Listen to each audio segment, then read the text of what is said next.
Fala galera, estamos de volta aqui para mais um episódio do Veda. Na verdade, é o último episódio do Veda. Chegamos aí ao dia 30 de abril. Gente, esse Veda foi de tirar o fôlego, hein? Não é nada fácil gravar vídeos todos os dias, mas a gente manteve a constância, trouxe aqui muito conteúdo para vocês e estou muito feliz com o engajamento, com todos os comentários que foram feitos aqui no canal, as mensagens carinhosas, os elogios, as sugestões de temas, porque foram muito importantes aí para eu dar conta de criar tanto conteúdo para vocês.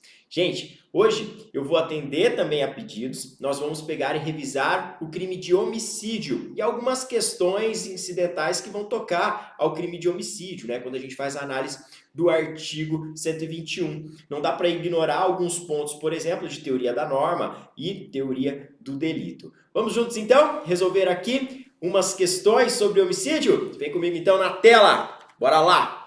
Gente, primeira questão aí da banca CESP. Joaquim, plenamente capaz, desferiu diversos golpes de facão contra Manuel, com o intuito de matá-lo, mas este, tendo sido socorrido e levado ao hospital, sobreviveu. Nessa situação hipotética, Joaquim responderá pela prática de homicídio tentado, com a pena reduzida, levando-se em conta a sanção prevista para o homicídio consumado. E aí, questão certa ou errada? Bom, uma questão aí bem fácil, bem simples, que aborda a questão da tentativa. Você bem sabe, você já estudou aqui comigo tentativa, tá? Tem uma aula completa aqui no canal acerca da tentativa. A gente também, aqui no Veda, revisou ali os elementos do crime tentado, espécies de tentativa.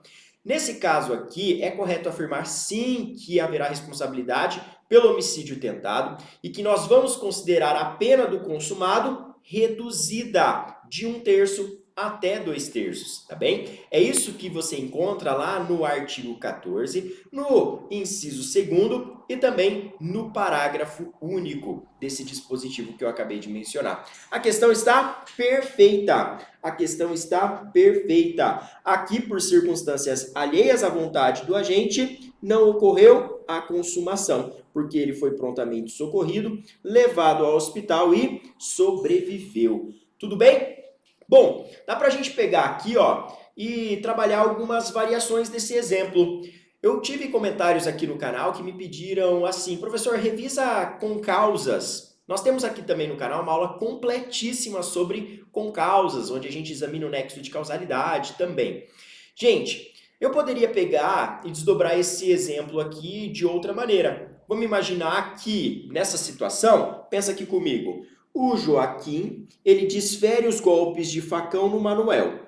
E aí o Manuel, ele é prontamente socorrido por uma ambulância. A ambulância está indo até o hospital, só que essa ambulância acaba se envolvendo num acidente de trânsito. E ali a vítima morre em razão do acidente de trânsito. Nesse caso aqui, qual que é a responsabilidade do autor das facadas? E aqui, como é que fica? Nesse caso, nós temos uma concausa relativamente independente, superveniente, que por si só produziu o resultado.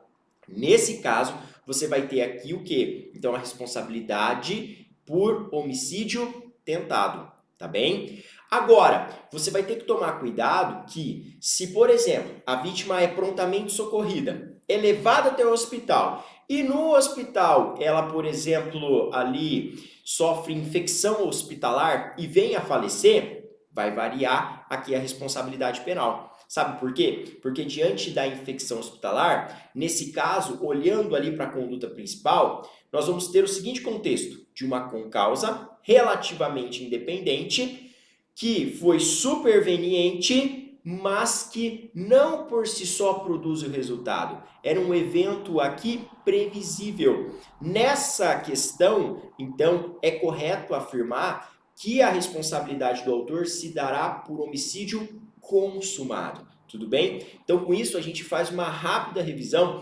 acerca aqui das concausas, que são exemplos que podem variar nesse mesmo tipo de contexto. Tudo bem? Beleza? Lembrando que essa questão da concausa relativamente independente superveniente, ela está no Código Penal, lá no artigo 13, parágrafo 1º. Então, atenção com essa disposição. Voltando aqui, pessoal, vamos lá?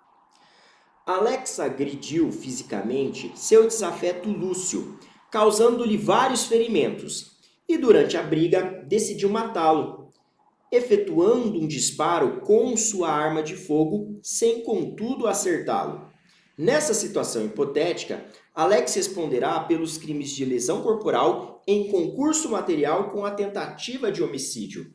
E aí, nessa questão, nós temos o item certo ou errado? Perceba aqui o seguinte, que o Alex, inicialmente, ele o quê? Ele agride fisicamente o Lúcio. Então, com relação à lesão, houve, então, a prática desse delito. No entanto, tem um detalhe aqui que nos chama a atenção. Ele, no meio do trajeto, ele decide matar a vítima, efetua um disparo de arma de fogo e acaba errando, não acerta a vítima. Nesse caso, haverá concurso de crimes? Bom, concurso de crimes, concurso material conforme citado ali, é uma regra que aparece lá no artigo 69 do Código Penal, onde você tem mais de uma conduta que produz ali mais de um resultado. Então, aqui nós teríamos duas condutas que produziram dois tipos de resultados diferentes. Só que a regra de concurso material manda somar as penas.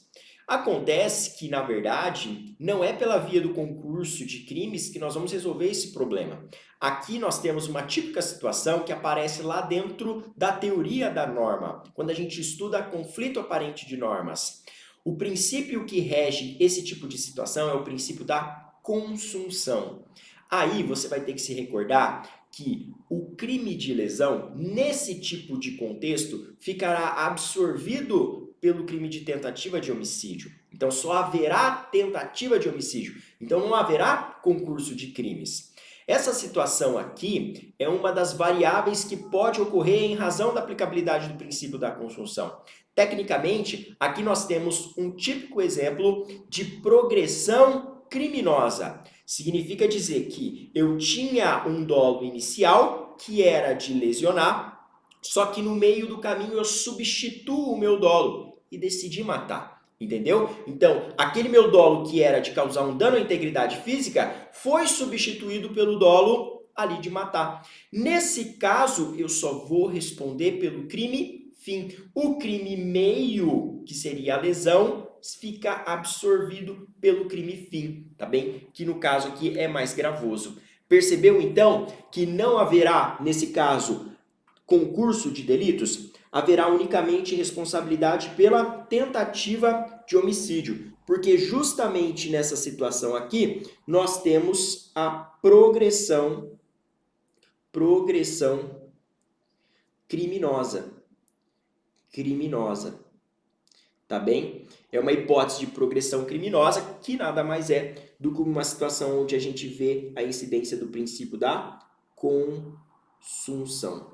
Princípio da consunção. Significa dizer, então, o crime de lesão vai ficar absorvido pelo crime de tentativa de homicídio. Questão errada, tá bem? Viu como essa questão é interessante? Quanto conteúdo aqui a gente pôde extrair dela? Vamos lá, vamos para a próxima. Ao sair de sua casa, dando marcha ré no seu carro, Marcelo não viu seu filho, que engatinhava próximo a um dos pneus traseiros do carro e o atropelou. A criança faleceu em decorrência das lesões sofridas. Nessa situação, Marcelo praticou crime de homicídio culposo, podendo o juiz deixar de aplicar a pena, pois as consequências da infração atingem Marcelo de forma tão grave que a sanção penal é desnecessária. E aí, questão certa ou errada? Gente, uma questão também muito interessante que toca ali ao homicídio. De fato, você tem aqui a quebra de um dever de cuidado, portanto, o pai deve ser responsabilizado pelo homicídio culposo. Só que a questão narra uma situação de perdão judicial. É possível o juiz conceder perdão ao pai nesse tipo de situação e, por via de consequência, deixar de aplicar a pena, extinguir a punibilidade do pai? É possível sim. Existe amparo legal para tanto. Aqui, pessoal, nós vamos ter que verificar a redação do parágrafo 5º do artigo 121. No parágrafo 5º do artigo 121, você vai encontrar, então, o denominado perdão judicial. O juiz, então, ele vai extinguir a punibilidade do pai. Sabe por quê? O que acontece aqui no perdão judicial? Eu gosto muito de relembrar que alguns autores vão falar que o perdão judicial nada mais é do que uma manifestação do princípio da bagatela imprópria. Bagatela própria é a ideia de insignificância, que você sabe muito bem. Então, o fato nasce irrelevante, não é mesmo? Então, aquela subtração de um bem que não vai provocar abalo nenhum ao patrimônio da vítima. Nesse tipo de caso, o fato nasce irrelevante, certo? Exclui a tipicidade material. Na bagatela imprópria, aí é diferente. O fato ele nasce relevante, só que a pena torna-se desnecessária, torna-se insignificante. Perceba que, nesse caso, aqui a gente tem o quê? A incidência do princípio da bagatela própria. É perfeitamente possível o juiz aplicar o perdão judicial. Para e pensa, a dor do pai é muito maior que qualquer sanção que o juiz possa aplicar para ele no bojo de uma sentença condenatória. Entendeu? O pai já acabou sendo penalizado por conta dessas circunstâncias. Eu aposto que esse pai, numa audiência de instrução, estaria desolado, certo? O pai estaria chorando, ele falaria para o juiz com certeza, eu daria a minha vida no lugar da vida do meu filho. Perceba a dor do pai. Diante disso, o juiz pode deixar de aplicar a pena, conceder o perdão judicial, que é exatamente a previsão que você tem no parágrafo 5º do artigo 121. Percebeu então? Lembra que o perdão judicial nada mais é do que uma manifestação do princípio da bagatela imprópria, porque justamente a pena, diante das circunstâncias do caso concreto, fica insignificante. Maravilha? Tudo bem? Compreendido? Beleza? Então, aqui nós temos um item correto. Vamos lá, próxima questão aí na sua tela. De acordo com a doutrina e a jurisprudência dominantes, o chamado homicídio privilegiado qualificado, caracterizado pela coexistência de circunstâncias privilegiadoras de natureza subjetiva com qualificadoras de natureza objetiva, não é considerado crime hediondo. E aí, questão certa ou errada? Essa questão aqui ela é muito boa e eu trouxe de maneira proposital porque tem dois aspectos muito relevantes aqui. Primeiro aspecto, a pergunta é possível homicídio privilegiado qualificado? O que seria isso? Seria possível a gente trabalhar com a hipótese do parágrafo 1º, por exemplo, quando a pessoa atua ali mediante violenta emoção, e aí o juiz diminui a pena, ou atua mediante ali relevante valor moral. Nesse caso aí, pessoal, isso dá para se comunicar com as qualificadoras do parágrafo 2º? Por exemplo, motivo fútil, motivo torpe, meio cruel, recurso que dificultou, impossibilitou a defesa da vítima. Dá para comunicar o privilégio com ali as qualificadoras? Tem que tomar cuidado. A doutrina vai falar, dá para qualificar, dá para reconhecer o privilégio, é possível unir as duas figuras, desde que as qualificadoras sejam objetivas. Tá bem? Então, pelo fato do privilégio ser algo subjetivo, ele é incompatível com qualificadora subjetiva. Não dá para você compatibilizar, por exemplo, um homicídio privilegiado com um motivo fútil ou um motivo torpe. Não dá. Mas dá para compatibilizar o privilégio com qualificadoras objetivas, que seriam, por exemplo, as situações do inciso 3º, do parágrafo 2º, do inciso 4º. Tá bem? Por exemplo, empregou meio cruel, fogo explosivo, ou dificultou, impossibilitou a defesa da vítima, entendeu? Então, dá para compatibilizar. Então, toma cuidado. Essa primeira parte da questão, ela está perfeita.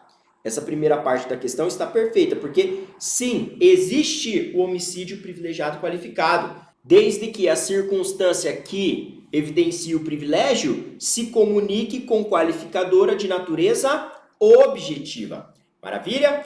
E além disso, a doutrina e a nossa jurisprudência também afirma que nessa situação específica, nós não estaremos diante de um crime hediondo. Não se reconhece a hediondez de um homicídio privilegiado qualificado. Portanto, questão muito correta, uma questão aí muito boa. Esse tópico, tá, do homicídio privilegiado qualificado sempre cai em provas, tem que se recordar desse detalhe. Questão certíssima e bora para a próxima questão aí no seu material. Vem aqui comigo, ó. Responde pela prática de homicídio qualificado por motivo fútil o agente que, em virtude de um desentendimento relacionado à má divisão de dinheiro obtido em atividades legais de jogatina ocorrido com a vítima, executa mediante disparos de arma de fogo, alvejando o tórax. Gente, essa situação é de motivo fútil?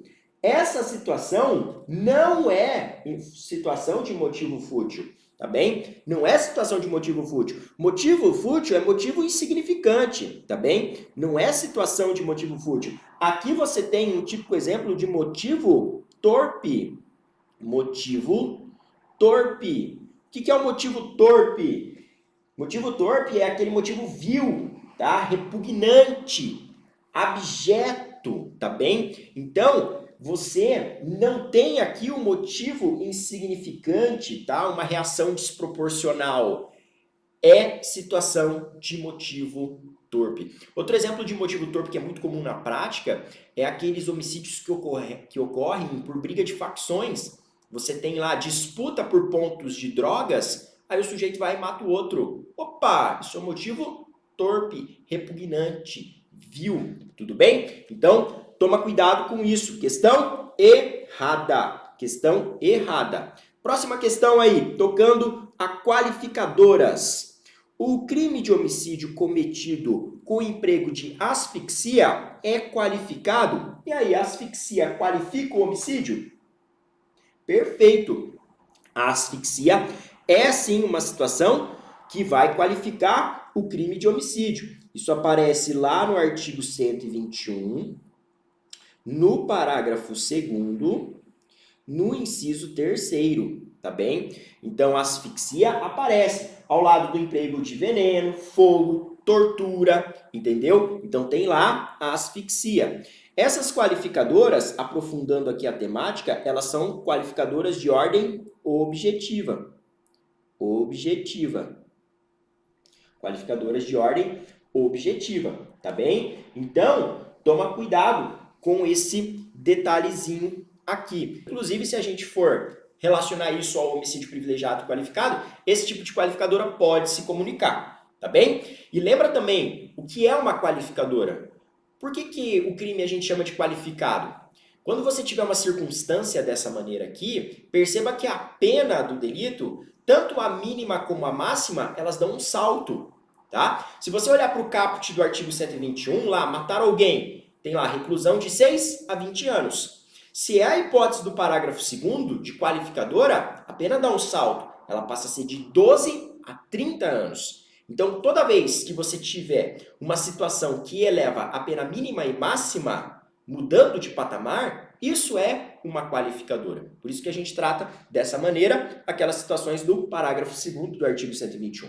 Portanto, questão certíssima. Maravilha? Vamos aí para a última questão aqui no seu material. A pessoa jurídica pode ser sujeito ativo do crime de homicídio de acordo com a teoria da ficção legal? Bom, pessoal, essa questão que toca a responsabilidade penal de pessoa jurídica é uma questão complexa, tá? Dá pra gente aprofundar muito aí na discussão, inclusive é a linha que eu trabalho de pesquisa dentro do meu mestrado. E olha só, eu tenho uma aula aqui bem completa acerca dessa temática sobre responsabilidade penal de pessoas jurídicas. Mas aqui, nesse encontro, como é uma aula de revisão, eu vou te dar só o que você precisa saber para acertar questões em provas objetivas. Atualmente, a única forma de responsabilidade penal de pessoas jurídicas que se admite no Brasil é só se a pessoa jurídica praticar crime ambiental, tá bem? Então, praticando crime ambiental, você teria a responsabilidade penal de pessoa jurídica. Mas nenhum outro crime pessoa jurídica poderia praticar, tá bem? Somente crime ambiental.